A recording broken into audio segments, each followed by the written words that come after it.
I can preface it with this. This is a big event in my life, and I was pretty nervous leading up to it. I threw up the day I got my mission call. So I was so nervous. I was afraid of a lot of things. I didn't particularly want to learn a language, just because I had even taken Spanish in high school and I hated it. So that was kind of funny when I got called to Finland and found out that the language was like, super difficult.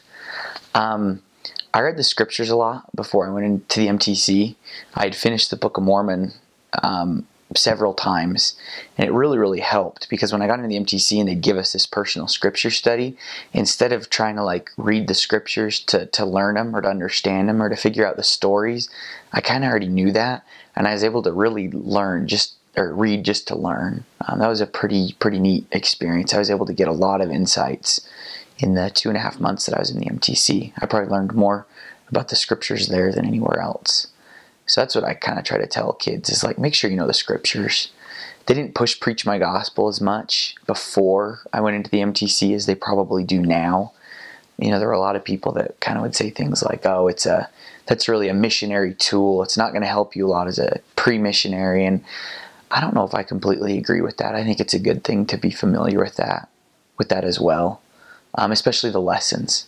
If you can teach the lessons before you actually have to teach them, then when the time comes, where you're put into the hot box of the MTC and you're teaching, several times a week, you really can start making your lessons better as opposed to trying to learn them for the first time.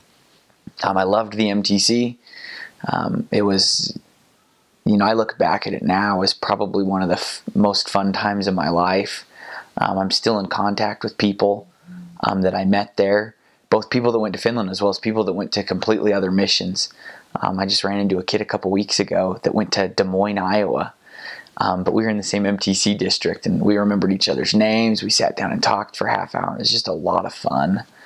I was there for a long time, so it did kind of get a little monotonous. After a while, we'd get new missionaries in, and we could tell them the food schedule, for the entire time that we'd be there, because they rotate, they go through the same food schedule every 2 weeks. And so we'd just be like, oh, well, this is what you're going to have Monday, Tuesday, Wednesday. This is what you'll have over the weekend, and then you'll leave. So we were getting pretty anxious at the end, but now I look back and just absolutely love it.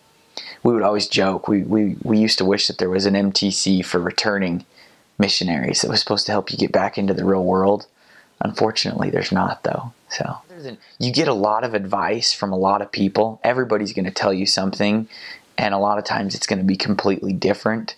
I just tried to take everything that I told kind of with a grain of salt and realize that I'm going to have my own experiences. And some of the things that people told me, that panned out. That's exactly how it was. And a lot of things that people told me were completely wrong. The one in particular, everybody I talked to told me about sauna.